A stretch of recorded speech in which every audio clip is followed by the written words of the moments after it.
రైతు సోదరులందరికీ నమస్కారం అండి. నా పేరు వచ్చేసరికి యూనస్. నేను వచ్చేసరికి ఐపీఎల్ బయలాజికల్స్ లిమిటెడ్ నుంచి వచ్చాను. ఇప్పుడు వచ్చేసరికి మనము చూసుకున్నట్లయితే శనగ తోటలో 5 ఎకరాల శనగ తోటలో ఉండడం జరిగింది. ఇప్పుడు వచ్చేసరికి దీంట్లో ఎక్కువ పండాగ తెగులు, ఇంకా పోతే విల్టు, ఇవి వచ్చేసరికి చెట్లు వచ్చేసరికి చచ్చిపోవడం అనేది జరిగింది. మామూలుగా అక్కడక్కడ చచ్చిపోతూ ఉన్నాయి.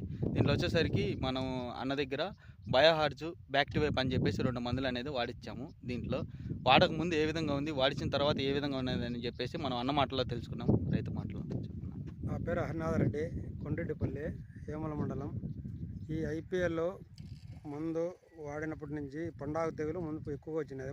ముందుగా ఇప్పుడు ఇది వాడినాక కంట్రోల్గా అయింది. దీనే ఇట్లా పండు తెగులు ఉంటే ప్రతి ఒక్క రైతు ఇది ఐపీఎల్ వారి కంపెనీ తీసుకొచ్చి వాడండి. ప్రతి ఒక్కరు బాగా మనకు రిజల్ట్ బాగుంటుంది. ఇది వాడుకోవడం వల్ల మీకు రిజల్ట్ బాగా అనిపించింది అన్న? ఎందుకంటే కొంతవరకు మీకు తగ్గడం కానీ పండాగ తెగులు పండాగ అయితే కంట్రోల్ అయింది. ఓకే. ఈ రెండు బాగా పనిచేస్తున్నాయంట. ఈ రెండు బయోహార్జు, బ్యాక్టీవేప్ 2 వాడడం వల్ల అన్నకు రిజల్ట్ బాగా వచ్చిందని చెప్పేసి అంటా ఉన్నారు. ఇది రైతులందరూ సద్వినియోగం చేసుకోవాల్సిందిగా కోరుకుంటా ఉన్నాము. ఓకే, థ్యాంక్స్ అన్న.